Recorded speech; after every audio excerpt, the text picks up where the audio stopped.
And who do we have on the show this week? Mr. Scott Rea, president of AvatarFleet. And Scott says things like, I hate empty trucks. I hate that you turn down loads. The only thing I hate more is how drivers tend to be treated in the trucking industry. The customer is not always right in trucking because their delays, mistakes, and lack of empathy hurt the driver's paycheck. Your mistakes in dispatching, training, compliance hurt the driver's paycheck. Construction, traffic jams, and the lack of parking spaces all hurt the driver's paycheck.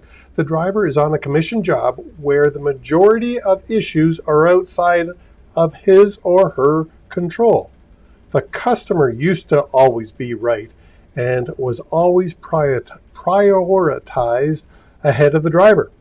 You can't operate that way anymore. Every decision you make needs to be driver-centric. Scott Rea.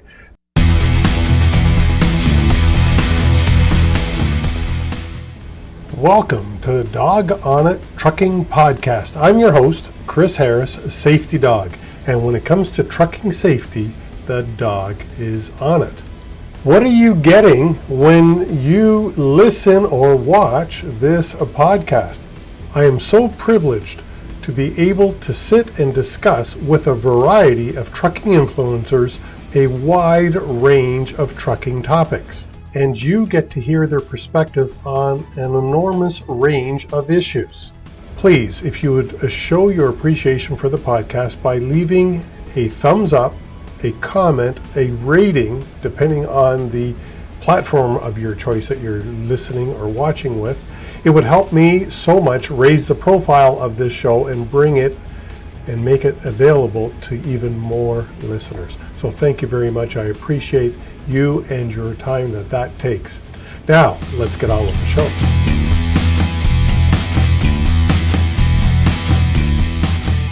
I'm so excited to have Scott Rea. Scott, how are you?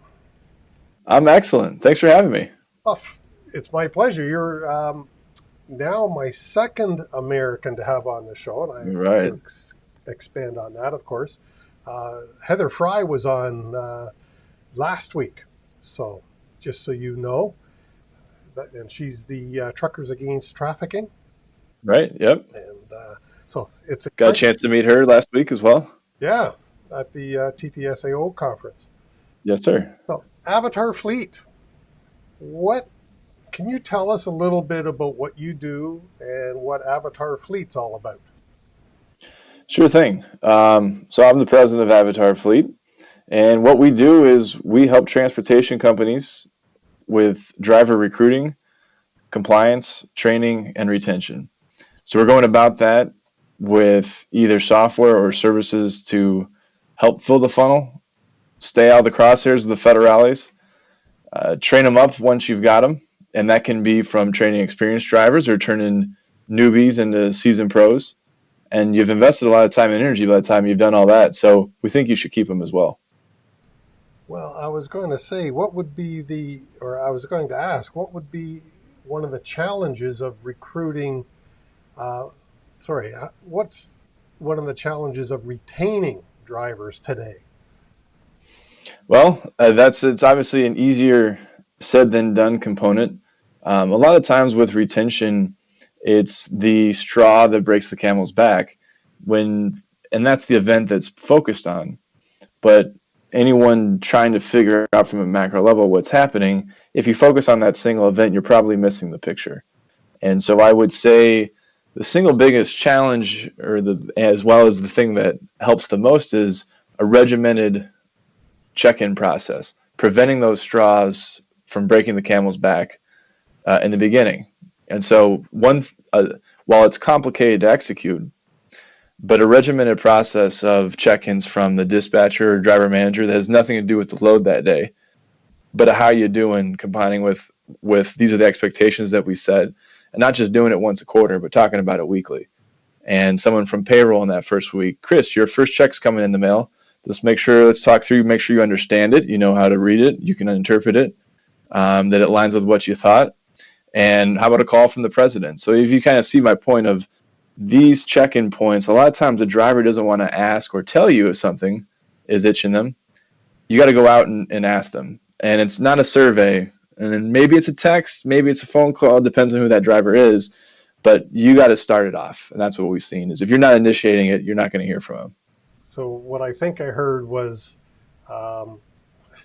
not hand-holding, but a little more reaching out, being proactive, and saying hi to the driver when it's not about the load that particular day.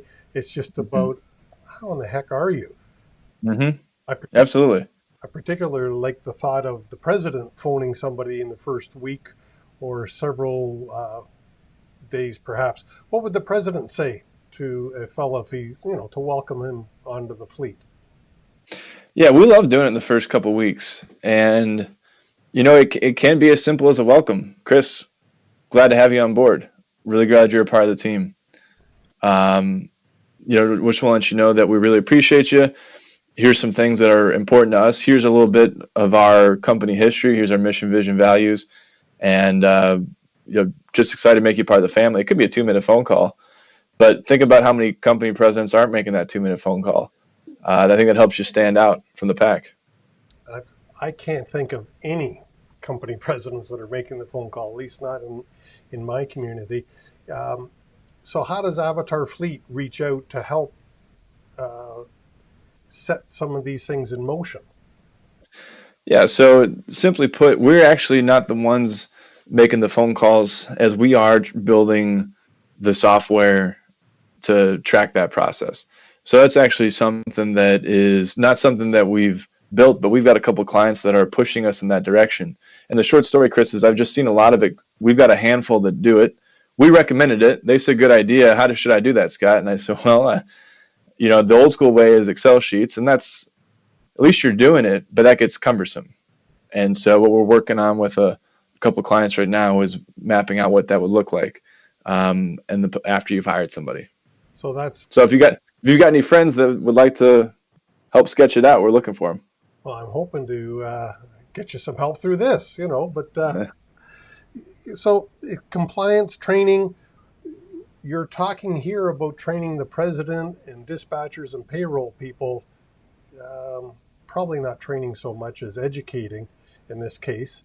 How would you go about training? What does Avatar do for training of drivers? Sure. No, and actually I would say that what we do have available is leadership development. So that is training for those folks, the driver manager, the president, and that's where some of those concepts came from. The tool I was talking about was more from a company that goes through our leadership development program and said, that's a really good idea. Now that tool was about the implementation of said good idea. And on the training side, we do 3 flavors: online, self-directed, a train the trainer process called LLC instructor and driver certification, and finishing school. So again, hiring someone from, say, a TTSAO school and turning that new student into a seasoned pro. Okay, so you're talking about a new grad now, maybe coming from a TTSAO school or from a PTDI school. Yep. Got to keep my American friends happy. Come on. Absolutely. So what would the process look like for hiring a brand new or a driver with less than a year's experience look like from AvatarFleet's point of view? Well, yeah, and it's actually PTDI's point of view as well. So we work together with PTDI on this curriculum. And first thing is, in order to execute a curriculum, you need a small army, whether that's 1, 2, or 15, depending on your size, of instructors. And so, Chris, you're familiar with the LLC instructor certification program. So we'll put you on the spot. Can you rattle off LLC, what it stands for? Oh, you have put me on the spot, but look ahead, leave room, look around, and communicate. All right, good. Because if you didn't remember, was going to completely disprove my point, which is it's an easier process of what we built. And as you can see, those components rattle off nicely if you're doing commentary driving, both from the instructor and the driver standpoint. So anyways, a guy like you, Chris, will get certified, and you actually have helped us create other LLC instructors. And what we've done is create a deeper level called finishing school instructor. And that was what we did in concert with PTDI, where we're taking a deeper dive on the different types of personalities that you're going to see out there. We're going to talk about different learning styles and different teaching styles specifically for an adult learner, and not only an adult learner, a truck driver. And that is very different than teaching a fifth grader, as anyone with kids knows. So we talk about those different personalities, those different concepts, and relay them specifically to the truck driving profession. What was your take, Chris, after going through it? Well, the Triple LC program I really liked because for several reasons. It was simple. A lot of it was done online, and then I got to meet with your partner, I think, Mark, and he came up for a half a day of training, I believe, and then we went for a drive in the afternoon where we all got to participate in the 3 different functions or roles that an instructor would go through. And that was a learning experience because I myself had never done and never been taught commentary driving, which, can you explain to our viewers and watchers what commentary driving is? Sure. One client, he called it a disease in a good way because once he got it in his brain, he couldn't stop it. And so simply put, everywhere in our head, there's a running commentary, and that's the only way that we can understand what's going on, Chris, in a trainee's noodle. What's happening in their head. And so what commentary driving is simply that, describing what you see as you're driving so the instructor understands. So what it might sound like is I'm looking ahead, establishing a safe following distance. I'm going to leave room. Let's count it off. 1, 2, 3, 4. Okay, we've got a safe following distance. I'm looking around, checking my mirrors every 3 to 5 seconds. And one of your colleagues and the TTSA instructor of the year, Doug, he had a question that stuck with me where he said, "Hey, Scotty, what color was that car on the on-ramp?" And my response to him was, "What car?" And he goes, "Exactly. Check your mirrors more often." And so that's a good example of a good instructor is not one that tells you what to see, but in between your commentary driving, ask that right question to get you thinking, because self-realization is the goal.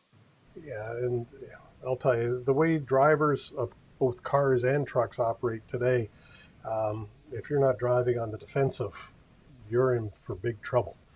Mm-hmm. Now, what's Avatar's approach to driver recruiting? Yeah, in one phrase would be the purple cow. And for those of Mr. Seth Godin, that's right. And that's all about differentiation. So from my experience recruiting truck drivers, there's a lot of people saying the same thing. I call it the sea of sameness. And meaning at Scott's trucking company and Chris's trucking company, if I can put your logo, Chris, on my ad and everything applies, well, that's not a very effective ad. That might as well be advertising for you. Yeah. And so my point is, you see, we're going to treat you with respect, great home time, great pay. Well, what does that really mean? And one, that's also in the eye of the beholder, but that's nothing specific about that. So that's the first piece, is the message, your unique pitch, the purple cow. And then the other side, in order to know what's working, you need to, A, make it frictionless to apply, whether you're in the States or Canada. The Ministry of Transportation and the Department of Transportation have made it difficult because they just made it a long, cumbersome process. So you've got to make it simple. And typically for a 55-year-old, that's the average age in the States. Not sure if it's the same up north. Might be a little older up here. So, not tech-savvy guys like us, Chris, like we were struggling to get on the Skype meeting, but we got to make them so that a 55-year-old can get through that app on his phone. What we've seen is that 95% of last year applied on a mobile device. That was within our software. Sorry, what was that percentage again? 95. Wow. And that cuts across, that's truckload, less than truckload, that's motor coach, that's school bus, urban, rural. If you think about it, it's a mobile workforce. So you've got to meet them where they are. Yeah, and I mean, to me, that's huge and shocking. Although in some ways, maybe not shocking, that a lot of drivers can't use a computer very well because they don't work in an office, or they're working in their truck. And a computer to them is an ELD system, basically. They've never had the opportunity really to have a keyboard. It's the mobile number of 95%, though. That's huge. That So we've got shocks me. so many clients that are coming from a paper process to electronic, they see a big jump for that simple reason is they've expanded their hiring radius. And what I mean by that is, we've got some clients that you had to walk in the door during the hours of 9 to 5 to apply. Well, who can do that? A driver who's unemployed? So is that the driver that you really want? Probably not. You want the driver who's working during the day, who is on the other side of the country because he got stuck out there, missing his son's baseball game or football game or whatever it is, and he was using that time when he's frustrated is when he's going to be motivated to apply. So take advantage of that opportunity. Don't make him come in and walk by the shop because he might say, screw it, because he can go anywhere he wants. And the companies that have that online application that's mobile first are going to get that candidate. Well, and I was reading in the paper today about a large U.S. retailer who is planning to expand their hiring. And so when you talk about having to stand out, when you're competing against somebody like that, how do you stand out? What are some of the tricks of the trade that you can share? There may be some that you don't want to share until they're customers, but what can you tell us about good recruiting techniques? Yeah, so the simple concept is one man's trash is another man's treasure. So don't get hooked up trying to compete with, say, a large retailer, because that may not be the right thing for what gets your drivers excited. So there's a simple tool that we use called defining your driver personas. And if anyone's interested, Chris, I'm happy to give a link for your listeners to download. And the reason why I start here is this process of creating your personas allows you to understand what are the 3 to 5 personas you're going to market to. And I guess I'll describe personas. And think about it as a way to organize a group of people. Okay. And kind of like a mass group of people, so you can give a more tailored message to a group of people that feels like it really hits home to them. So typically speaking, maybe it's I'll give 3 examples I've seen. I've seen like there's an OTR position, a regional position, a local position. Well, those jobs solve different problems for different people. So what you really understand is for those personas, what are their challenges? What are their goals in life? How can you help them overcome their challenges to hit their goals? How does that job help them do that? And so usually in trucking, it's centered around someone's, like your job title is typically how it's organized. But by really understanding who that person is, what motivates, what makes them tick, allows you to create a message that resonates with them. And so the simple thing is, I always say look at the competition and see what they're doing, but start first with your existing drivers. What is it they love working about your place? Some guy named Bob has been there for 10 years and he loves it here and he's planning on retiring. Well, what is it that's causing Bob to stay here? What makes him love his job? Let's go find 10 more Bobs.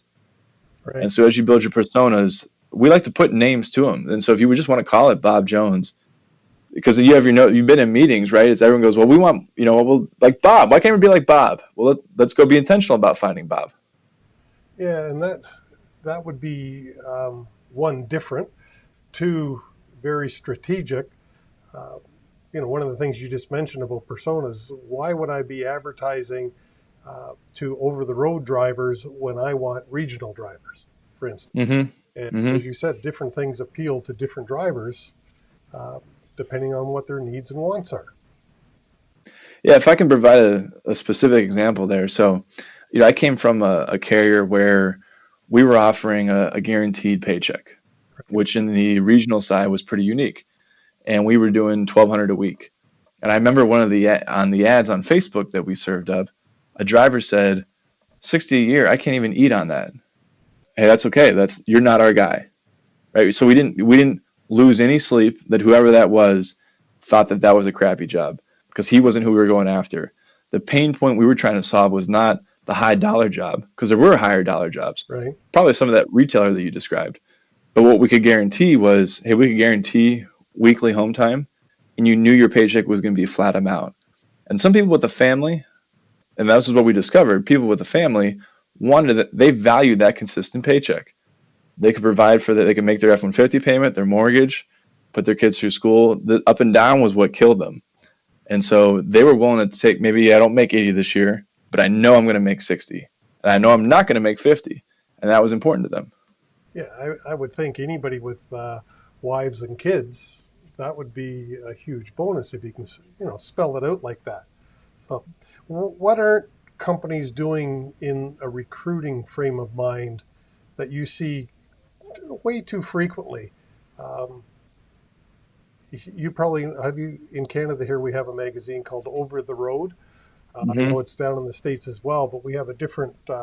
It's a different magazine, same name, but it's a recruiting for truck driver magazine. What do you see in that type of magazine that carriers aren't doing, or maybe they're doing well? Yeah. So, the first thing I guess would be the where you spend your money is important. And just asking the driver how'd you hear about us isn't always a reliable source. So we used to get responses like the internet. Well, that's not helpful. Someone might also say Indeed. Well, there's other jobs boards out there that will aggregate. They're called aggregators, and they'll post on Indeed. So to the driver's defense, she or he clicked on the Indeed ad. How was he or she to know that that was actually an all truck jobs ad or whatever? Right. So you got to have the digital tracking. You got to have the tracking in place, so you know exactly where to spend your money. Because if you're doing one step over flying blind. But so to answer your questions, I see a lot of flying blind out there, and at best they're asking how'd you hear about us, and that's not reliable.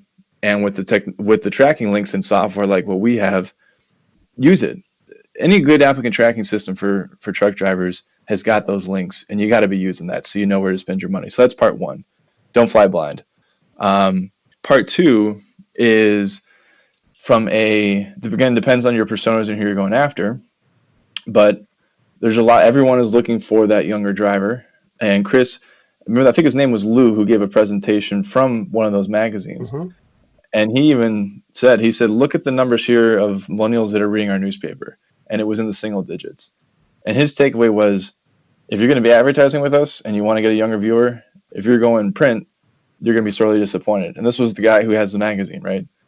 Yep. So digital is the way to go for not only the younger generation, but I will go back to that stat of why did 95% of our clients apply online? Well, part of it is we're pushing them in that direction for two reasons. The first is I think that's truly where they are. And there are a lot of truck drivers. We got in the States, there's over 1.5 million truck drivers on Facebook. So they're there. If you look at, so that's kind of part one is as you're picking where to go, though, part two, this is the concept of Moneyball that I share, the TTSEO presentation, which is what you're looking for. And again, when you're trying to compete with that, say that retailer, they're spending buku bucks on advertising. And some of the large for-hire fleets, their budgets, their monthly recruiting budget, we're talking $1 million a month for some of these guys. So we've got carriers spending more money on advertising than some of the folks listening on this make in that year. So how do you compete with that? The analogy is, hey, that's the A's, or the Tampa Bay Rays. How do we compete when we just don't have that same budget? Right. And that digital advertising levels the playing field. Because if I want to go buy an ad in that newspaper, it's the same price for everyone. But on the digital advertising standpoint, if you're doing your keyword research properly, you can find value, low cost per clicks that the big dogs haven't figured out yet. And it's an open playing field. It's not just biggest pocketbook wins. Yeah. Smarter, the more nimble, smart, shiftier folks, you can get in there and compete. Well, just recently I've started to do a lot more work on what you just mentioned, keyword research, not for driver recruiting, because that's not my business, but for one of the other things. And of course, I'm a small guy, and I need to compete against some of the bigger guys who their advertising budget, as you say, would be, God, it's 100 times mine. So I have to be very selective, and I want to dominate a keyword perhaps, as opposed to trying to be everywhere to everybody. That's exactly right. Yep. Pick your 1 to 5 and dominate. Yeah, and that's what, it's interesting. I'm just learning so much more about this kind of stuff. But let's change subjects a little. Well, before we change subjects, anything else you want to mention about recruiting? And then we'll get into compliance. But how does Avatar help a company be a better recruiter? It's the tool, simply put. So Avatar has a tool. Yes. Yep. So it's for designed. The space is the applicant tracking system, and some of those pieces and parts that I mentioned are the marketing side. We can give you processes and ebooks and templates to follow, but that's really you and your organization creating that message. Where we're going to is how can you distribute that message? So integration with jobs boards, Indeed, things like that. And when it's out there, how do you track it so you know where they're coming from and where to spend your money next month? And then going back to that, make it easy to apply. How can you reduce friction? How can you make it simple to capture a bunch of paperwork on a phone for someone who's in their 50s? And then the final piece is more touches every day. If you can send out 10 more texts a day or make 10 more phone calls because you're talking with the right people, or we've done some automation through sending off mass messages. What are ways that you can do more each day because you've got tools that eliminate the busy work and keep you focused on contact with live bodies, whether that's a phone call, an interview. How can we eliminate data entry so you're not spending 10 minutes to run a background screen, you're spending 10 minutes to call 5 more prospects. So that's what that software is all about. Well, that's cool because, I can see a lot of carriers. Well, I've seen their recruiting processes, and they're not good, just to be polite.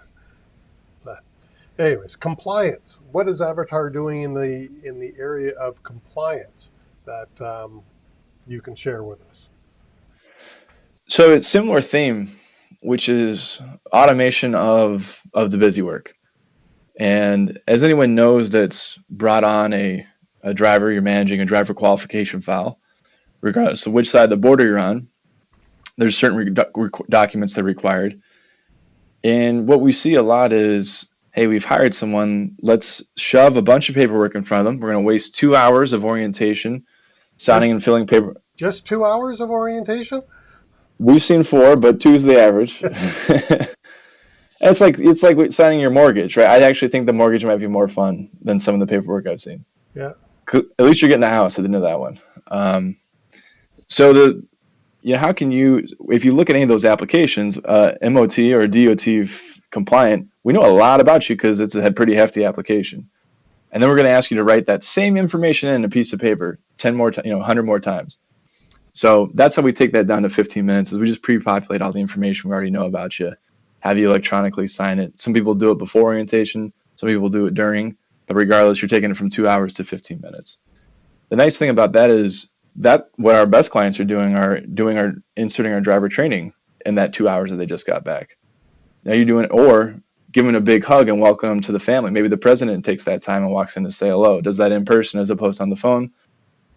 Do anything better except for signing paperwork. You got a lot of options. Well, yeah, and I mean, I've seen carriers with an orientation. 2 hours is minimal. I've seen 2 days. I know of one carrier that's closer to 5 days. And the problem I have with not the 5-day program, but the 1 day and less programs, often the driver's not even getting paid to attend and be there for that. Mm-hmm. It's got to affect your retention, your recruiting prospects, everything. Yeah, you want to start off on the right foot. Yeah, because I think abusing drivers, to be mean, that's the shippers and the receivers' jobs. We shouldn't be abusing our own employees and workers. So yeah, they get enough flack. Yeah. So it's terrible. So that's part one to it. And then part two is after you've brought someone on board, you're required to keep up with expiring documents such as their license, an abstract, MVR, certificate violations, anything that expires. So a reminder system, simply put. So text the driver, ask for a copy of that new license. You put it in its nice little home. You can view it. And if you ever get an audit, God forbid, we'll knock on the wood that no one gets one this week, that you've got it all in one place. So he said the auditor come in and say, I'd like to see Chris and Scott and Larry and Joe and Fred, and I'd like to see these 5 records. You can tee that up and present it to him. We've actually had an auditor complete it from his hotel room in his pajamas. He was a lot happier. Our client was a lot happier. And it's all about getting that auditor out the door quicker. And nobody had to see the auditor in their pajamas. That's right. Well, some of these auditors, I wouldn't want to see them in their... No, unless you're Skyping them in like this. Yeah. So that's cool. So you do a lot of work in compliance. What are some of the strategies an Avatar client might use for driver retention? Yeah. So, we hit on that check-in process in the beginning, and the reason why I started there is I really think that's a nice bang for your buck. And it just works. I've seen it work in many clients, many different sectors of transportation. Another simple thing, Chris, is it's not even a software. It's a piece of paper, and it's what we call an expectations document. And just by setting the expectations on day one that says, Mr. Driver, this is what we expect of you, and then almost equally importantly, this is what you can expect of us, and we both sign this document together. That there shows it's a level playing field. Going back to when you say we treat you with respect, that's a very broad, platitude-filled statement. Here's a really good example of we're setting the tone up front. It eliminates confusion, and again, we're trying to eliminate those straws that break the camel back. And that's been a really simple tool and we look at it every month, that driver manager can have that conversation. And if anyone goes awry, either way, the driver or the driver manager, you've got a tool. And what's beauty, there's a term out there called triangulation. And so by putting that paper out there, Chris, you and I are looking at this paper saying, hey, someone's not living up to their expectation here. Right. How can we work together to solve that? And just by us being on the same side, looking at that thing helps eliminate some of any conflict that could be perceived to be building up. And we're just working together to solve a problem as a team, not me versus you. Oh, yeah. I mean, that sounds a heck of a lot better than the fleets that I've driven for in the past, because there was no conversation really going back and forth. Yeah, did you ever have any structure to those one-to-ones, Chris, or was that not even a thing? There was never, it wasn't even a 15 or 20-minute monthly, hello, how are you doing? No, there was never that type of feedback. I mean, I often saw my dispatcher, but it was just to pick up the paperwork, not really to talk, just, here it is, get out the door, get going to work. Right. We had to have annual reviews, but that's what it was annual. It was a piece of paper only. You're familiar with the document from the DOT, pretty much. We use the same thing in Canada, and it wasn't even a one-on-one interview. Right. Did it make you stay? No, I don't think it was a good retention strategy. It was a compliance strategy. That was it. Stay out of the doghouse. Yeah, and hopefully you don't get to see that DOT officer in his pajamas. But I've got that in my head. But, hey, we're just about wrapping up. Just to be respectful of your time, Scott, what else should somebody know about Avatar that we haven't covered yet? Yeah, I think we covered all the big pieces and parts. So I think, short story, just keep it this simple. If there's something out there that you think you can do a little bit better on your recruiting, compliance, training, retention, and even if it's not from buying one of our tools, we've created online content. So resources for you to download in the forms of ebooks, templates. There's presentations that Mark Gardner, CEO, or myself have gone out and we've recorded. So we're out here trying to be a resource, and if we can help with our tools, outstanding. And if nothing else, some of our free tools may help you at least get some juices going. So that's what I would encourage people to. I'll give you a couple links for folks to download, Chris, right in the bottom here. And if nothing else, our blog. So if you're at avatarfleet.com, you can subscribe to our blog. and we'll give you guys something. We try to give a tidbit a week in your inbox that's either something to stew on, think about, or a tool to download. So in the show notes, we're going to have those links for the listeners and watchers to click on and download. So, anything else, Scott? No, I just want to thank you for the time. It was a lot of fun. Hey, this is something, as you know, this is relatively new for me, and it's fun. I get to learn, like today, about AvatarFleet, and we've had a relationship in the past. I've got to be in your building in Cleveland, and you've got one heck of a movie studio there, kind of. But, you know, I get to learn more by talking to you today, and I appreciate your time, and I thank you so much for that. Scott, thanks. I hope you loved the show as much as I did. That was a great interview, and I thank you for hanging in there to the end. Please leave us a like, a thumbs up, a review, a comment, a rating if it is in your heart. I thank you so much, and I do really appreciate your time. And join us again next week for another exciting interview.